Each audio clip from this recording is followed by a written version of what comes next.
This episode is brought to you by my Fertility Awareness programs. Master fertility awareness and improve your menstrual cycle health at the same time. Head over to fertilityfriday.com/workwithme for more information. That's fertilityfriday.com/workwithme. This is the Fertility Friday podcast, episode number 182.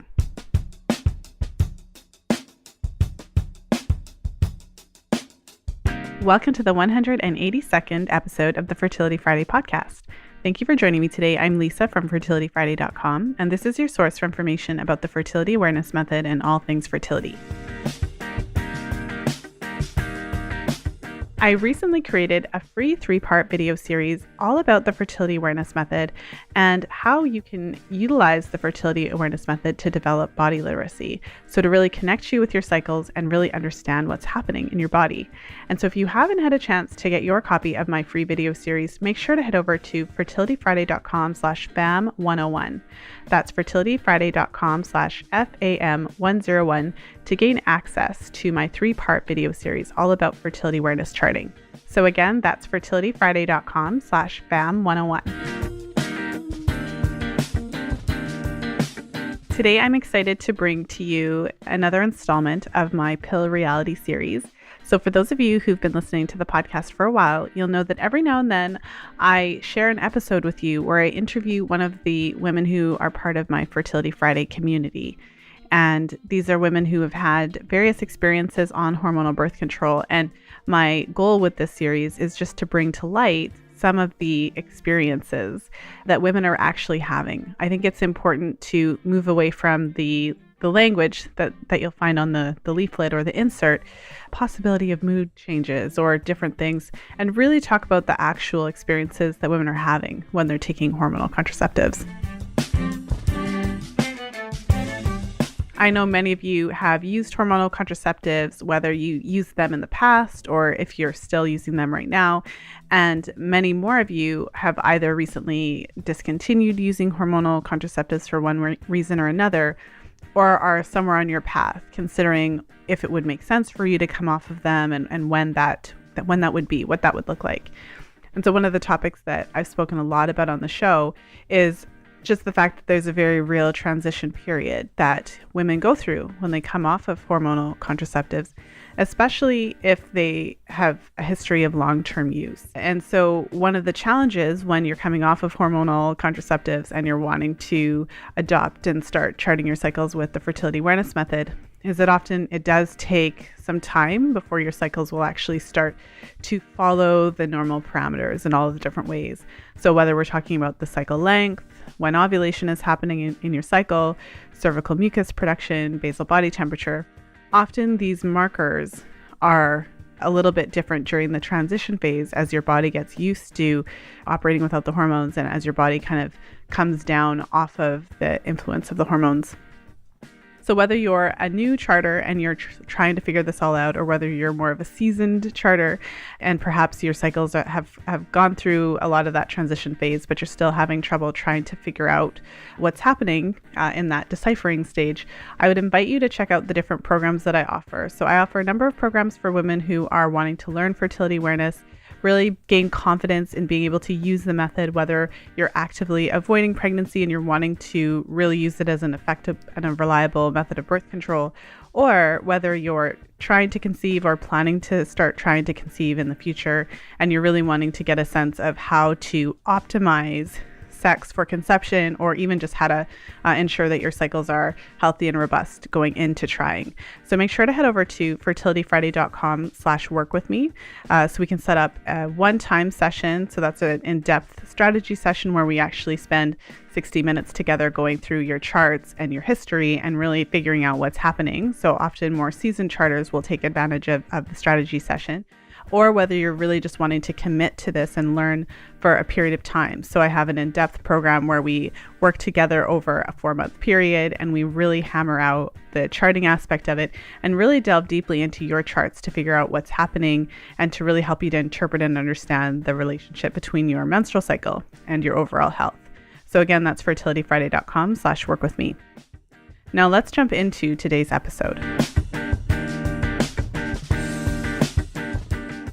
So today I'm here with Lorena. I had reached out in my Facebook community to find out what some of the experiences that women have had on the pill. And so for those of you who have listened to my pill reality series, you'll know that this is an area that I think it's really important for us to just have more honest conversations about women's real experiences on hormonal contraceptives. So thank you so much for being here today, Lorena. Yeah, thank you too. I feel really lucky to be here today. Well, and you live in Germany, and would you say your name so that any German listeners are honored, and so we don't have to, the anglicized version, that whole issue? Yeah, so my name, as I'd say in German, is Lorena. Also hallo, ich bin Lorena, für alle, die auch Deutsch können. Oh, well, thank you so much. So let's jump right into it. So maybe you could share a little bit about your experience with the pill. I would be interested to know when you first started menstruating and then when you first started taking hormonal contraceptives. Okay, I think I started my period when I was 11, probably. Yeah. And like that was a whole different story on its own. Like I was away from home and my parents were away. I had no one to call and Oh. like it just was there and I was shocked. I didn't know what to do.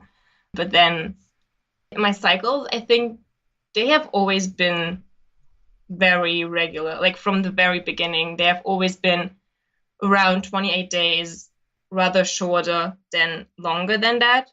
And then when I was 13, I had a boyfriend and it was like my first real boyfriend. Like it was probably way too early, but I didn't really care back then.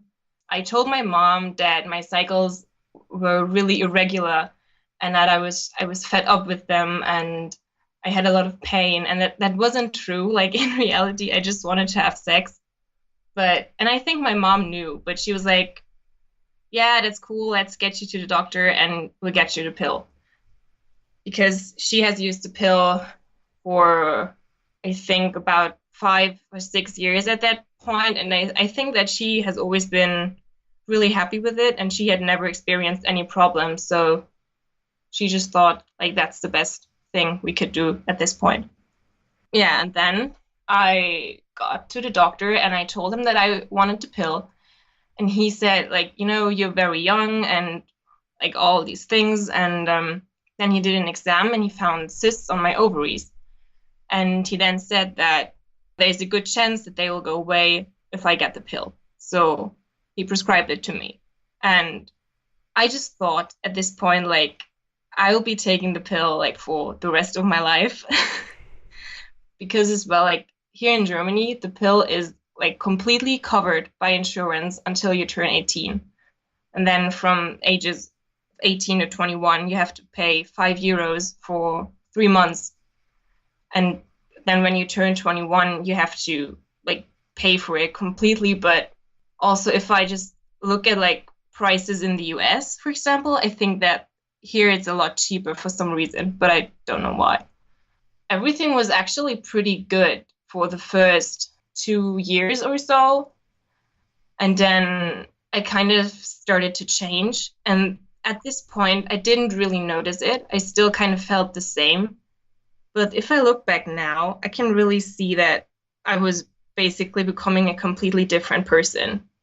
I really loved doing stuff with my friends and meeting with them and having fun and going out and all of this. And then more or less suddenly, I just started to like cancel plans and meetings like very shortly before they were supposed to start. Like I would just say, yeah, I'll come to you on Saturday and we'll hang out and stuff. And then Saturday afternoon, I messaged them like, yeah, sorry, I can't come. Because I like thinking about leaving my room, leaving my house and going out into the world. Like I was so anxious and I can't even really say what I was anxious about. Just the whole world frightened me for some reason. And that continued until basically until I ditched the pill. I also started really worrying about things that I didn't need to worry about. I have always been a very good student, skipped the grade because I already knew everything, basically. I've always had good marks, and I just started to worry that maybe I wasn't good enough, or maybe I just didn't do enough for school. And that was so bad that I couldn't sleep at night. Basically, every evening I felt really nauseous, and I went to countless doctors and had so many tests done. I can't even remember what they tested. Like it was just horrendous, and they couldn't find out what it was because all my tests came back normal. Like I was basically in a great physical condition, but I didn't feel good. And yeah, so And so just I to had get to sleep. a sorry, just to get a sense of how this was happening. So you first started taking the pill at 13. And so when this started happening, it started, you said kind of the year before. So how were you in high school when you were going through this and the doctors were trying to figure out what was happening? Yeah, we don't really have that high school system. Like we have elementary school until class, like yeah, grade 4, and then grade 5 to 12 is like I think what you can consider high school here. I was in that. I think I was grade 10 when that happened. Hmm. And so can I ask, so you're off of the pill now. So do you mind if I ask how old you are now? I turned 20 last month. Okay, and when did you actually stop taking? I stopped taking the pill in end of June. Yeah. Okay, so then you were on the pill from about age 13 to basically about age 20. Yeah, basically. So about 7 years. And so what what is it that I guess what I'm getting at is why do you feel like it's the pill? So how do you know that why did you attribute those symptoms that you were having potentially to hormonal birth control? Basically because I don't have them anymore. So then what happened when you stopped taking them? Basically, like within 2 weeks or so, I just felt a lot lighter for some reason. When I woke up in the morning, I didn't have this like panic attack almost. I was really stressing about everything I had to do. That was like constantly on my mind, and I worried probably more than I actually did stuff. And I was also like, my moods were, they were out of control. Like my moods changed probably 20 to 30 times during the day within seconds. And that just isn't the case anymore. I think I'm a lot calmer, and I actually have the ability to say, okay, I'll just see what time brings, which like that just wasn't a thing when I look back a year or so. So let me read something. So you sent me an email, and in the Yeah. email, one of the things that you said, so I'll just read it out and then we can talk a little bit about what that time looked like. And what I'll say is that after doing a number of these interviews, I find that the terminology is often quite similar in how women describe their time on the pill. And often women will say that it was like the dark period. And it's very strange because women describe it in very much the same way. So I'm not sure if you've like I have such a large back catalog of episodes now, but episode number 19, I think it was, is when I interviewed Holly Grigg Spall, and she wrote the book Sweetening the Pill. And in her book, she really goes through a bunch of different women's stories that took various types of hormonal birth control. And I remember that one of the things she said was just how she was having these experiences where she would be feeling super anxious and have all these like paranoid thoughts about specific things. Like she would think, oh my, like if her partner didn't come home on time, she would think, oh my goodness, he must have died and all of this stuff, and which she would describe as like totally crazy. But then when she started connecting with other women who were taking the same type of pill, they would say stuff and express experiences that were very similar. You know what I mean? So it was like you Yeah. think you're like a crazy person, but meanwhile, if you talk to a bunch of different women who are taking very similar hormones, they all say very similar things. Okay, so I'm going to read the part now. It's like a long preamble. The last wave came in April, May this year. It was all back. I couldn't sleep. I was crying a lot. My moods were all over the place. From I'm amazing, I can change the world, to I hate everyone on the planet. My life is useless. Maybe I should kill myself in seconds. I was just so tired of myself and I didn't know why it was me. So, yeah, maybe just talk to us a little bit about that period of your life and what it felt like during that time.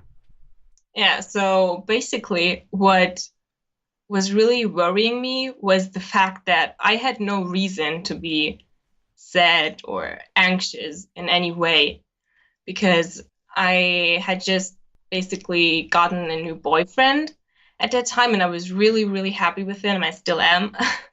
And actually, like everything was well, but for some reason, I couldn't settle into this good feeling and I couldn't really allow it, I suppose.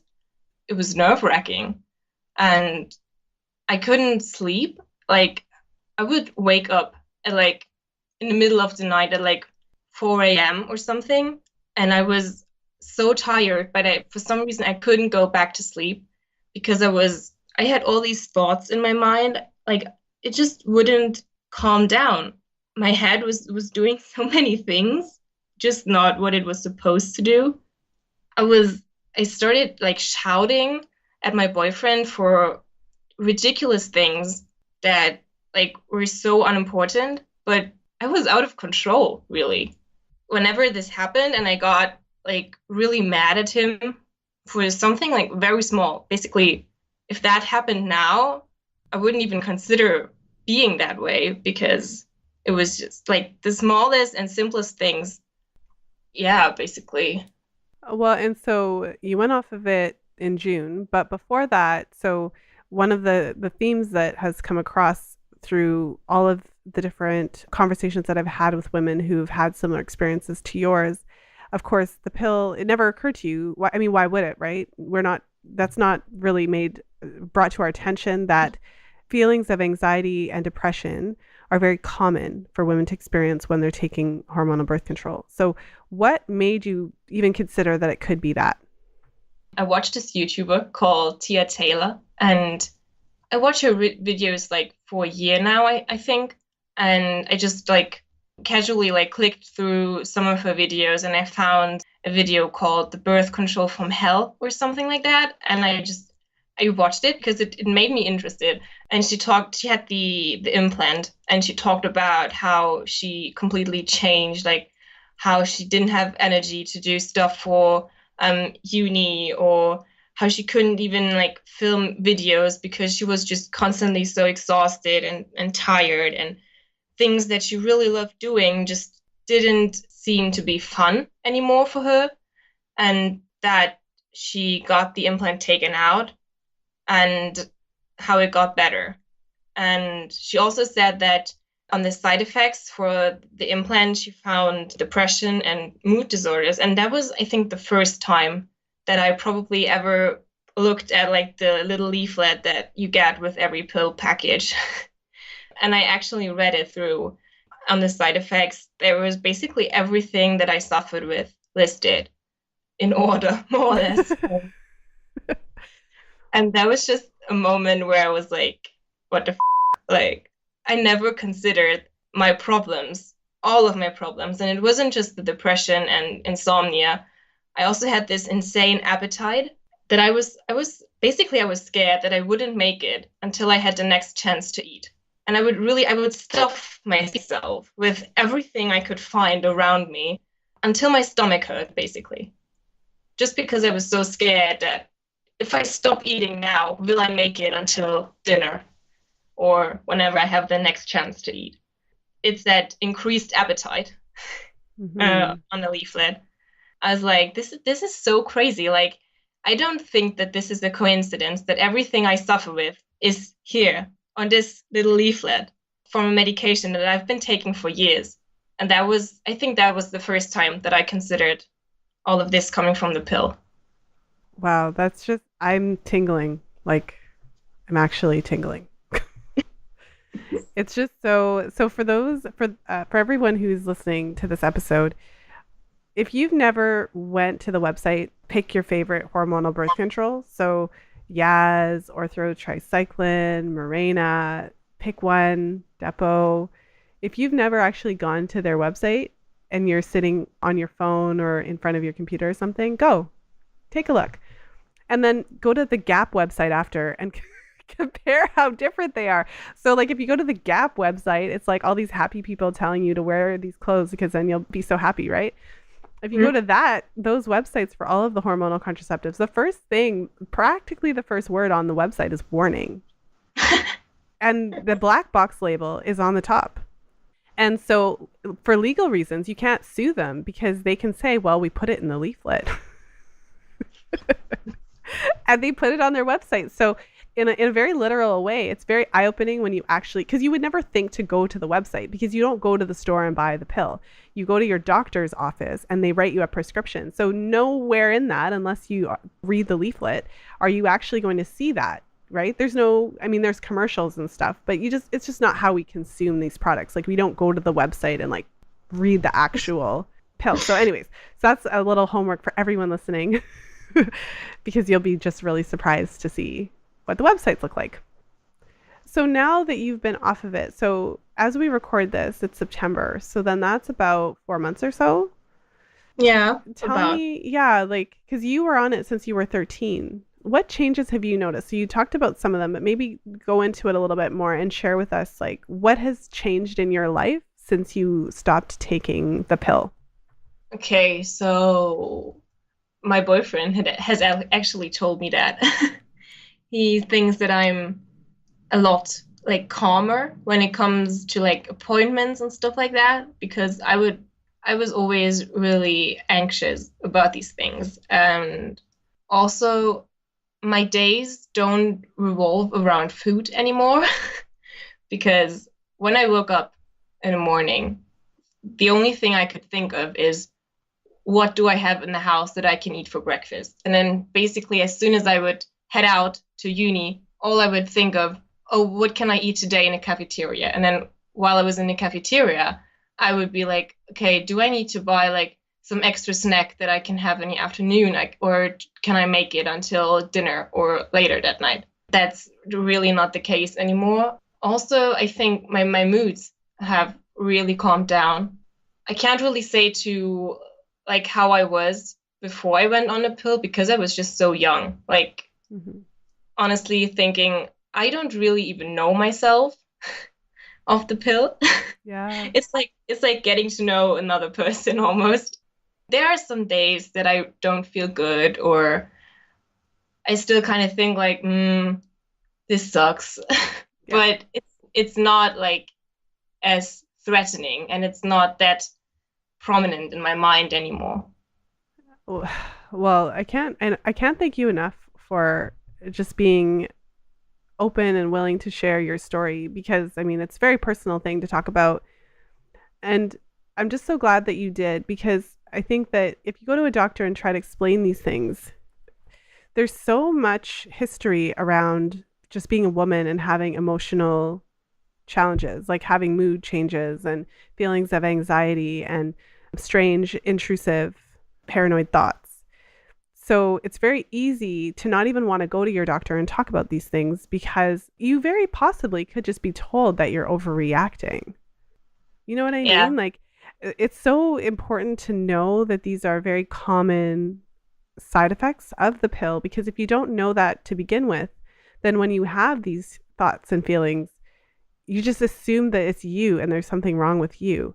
I'm going to continue to do this series and to share real stories because you really need to hear it. You need to hear it from women so that because Lorena, that there's a woman who's listening to this podcast right now who has been on the pill for a while, and all of a sudden, everything you said, she's experienced, if not all of it, most of it herself. And just like for you, Taylor was the first person to kind of help you to make that connection. Now you have actually helped other women to make that connection as well. It seems like we're just left on our own to figure it out because it's not really something, obviously, that your doctor told you that to be concerned about. Yeah, that's true. If I just think like I could have ended my life. There was a time in my life where I really considered suicide being an option. And it's just so crazy to think that this was because from the pill. Like, I mean, that's not really a reason. Like, I mean, there's no reason for suicide, obviously, but coming from a medication that you've been taking and you wouldn't need to take that medication. Like, it's not medically necessary, And still it has these dramatic effects. Like, that's mind-blowing to me. I don't know. It's just so crazy. It goes completely against the notion of first do no harm. Yeah, of course. Well, Lorena, I can't thank you enough. I really appreciate you coming on the show and sharing your experience with listeners. I'm very sorry that you actually had to go through 7 years of those terrible side effects. And I feel you're 20 years old. And so, I feel on the other hand that it's a blessing that you were able to still be young and to figure this out at this age so that you didn't end up having to figure it out, later on. So that's just how I always try to, it's just my nature to kind of look at on the positive side. But just from my perspective and all of the women that I've seen struggle with this, I feel like it's actually a blessing that you're not 35 and figuring this out or 42 and figuring this out. Yeah, that's probably true. Well, thank you again for being here. Oh, like, I have to thank you. Like, it's such an honor to be here still. Thank you for listening. If you enjoyed today's show, please share it with a friend. You'll find the show notes page for today's episode at fertilityfriday.com/182. I just want to say a special thank you to you, Lorena, for coming on the show and sharing your experience. I feel like it's just so helpful for women for us to keep sharing our experiences and for us to really put out there what this is really looking like for us. Not that every woman has a bad experience on hormonal contraceptives, but for me, the number of women that I've spoken to that have had one shift or another, it's about informed consent and it's about awareness. I think it's important for every woman to know that these specific types of symptoms are something you could experience when you're taking hormonal contraceptives, especially because it's not what we would expect. It's not what we're being told primarily most of the time by our physicians. And so often we have to figure this out by ourselves. So in Lorena's case, it wasn't until she actually sought it out and did some searching and found somebody online who had similar experiences that she did, that she put 2 and 2 together, read the pamphlet, and really kind of made that connection. And after coming off of her birth control, that was when she finally started to feel like herself again. And so for me, it's just very interesting having been in so many of these different conversations with so many women. So conversations with clients over the past few years, conversations with podcast guests, and of course the women who are part of my Pill reality series, to continue to hear a very similar way to describe these symptoms. I've heard so many women use very similar language, similar words to describe how they felt. And often they didn't really realize how they felt until they came off. So when they were on their hormonal birth control of choice, they didn't really realize that anything was off. And it wasn't until they came off that they kind of looked back and said, now I realize, now that the fog has lifted, is something that I've heard quite a bit. Now I realize that something was really off with what was going on when I was on there. But when I was on there, I didn't really notice that I was kind of living in this fog. So that's what this is about. This is just about informed consent, sharing information, so that if you happen to experience some of these effects that are just not as commonly known, then at least you know what? I'm starting to feel a little bit anxious. I'm starting to feel a little bit depressed. Like I've never really felt depressed, and all of a sudden now I'm starting to feel really depressed. I heard someone say that it could be related to hormonal contraceptives. Let me just go off of them for like a month or two and see if my mood changes. At least that way that I can know if it's related. And I feel like that's what this is about. It's just about having that ability to say, hey, I wonder if what I'm experiencing is related to this thing. And then having the ability to just give it a try. Just, okay, let me just see if my symptoms are related. Sometimes you may find that it's not related to that, but at least you had that kind of knowledge and insight. Because I think for me, my heart goes out to women who find this out on the later end, where they had certain challenges for an extended period of time, many years. And they had to kind of go through many years of suffering, many years of mood shifts and changes, only to find out much later, once they went off the pill for other reasons, that it was actually related to that. So if you're not yet part of the Fertility Friday Facebook community, I would invite you to join us in there and jump into the conversation. Once this episode is released, I'm going to be putting some comments and questions in there so that we can really start the conversation. I'm always interested to hear what women's experiences are like on hormonal contraceptives. I would actually like to speak to more women who don't experience any kind of adverse reactions when they're on them. I find it to be really fascinating. So many women do report that they experience certain mood changes. Others report that they didn't experience any. Some women report that it really changed the way, like they didn't feel connected to who they truly were. They didn't feel like themselves. And other women don't experience that at all and really kind of felt exactly the same on it and didn't really experience anything different. In the next year or two, I'd like to talk to more women and just kind of get more of a balanced perspective. I'm always curious to talk to the women who say that they didn't experience any symptoms on it, because I've spoken to several women who have said, when I was on it, I was fine. Like, it was totally great. But it wasn't until they came off and their libido came back that they really realized, oh, wow, there's something going on there. This is great. My libido came back. I didn't really have any issues on it, but of course, didn't really know that there were certain things that were going on. So anyways, if you're wanting to join us in there, make sure to head over to fertilityfriday.com/community. And don't forget to head over to fertilityfriday.com/FAM101. So that's fertilityfriday.com/FAM101 to get your copy of my free video series. So whether you're brand new to the fertility awareness method or you've been charting your cycles for a while, I've created a 3-part video series where I take you through the very basics of charting and really share with you some of the best resources to get you started on your journey with fertility awareness. So hope to see you in the Facebook group. Thank you so much for listening today. I really appreciate all of you for supporting the show. I appreciate all of you so much for continuing to share the show with your friends and to get the word out. That's really how this podcast has continued all these years and has continued to grow. And so thanks again. And as always, until next time, be well and happy charting.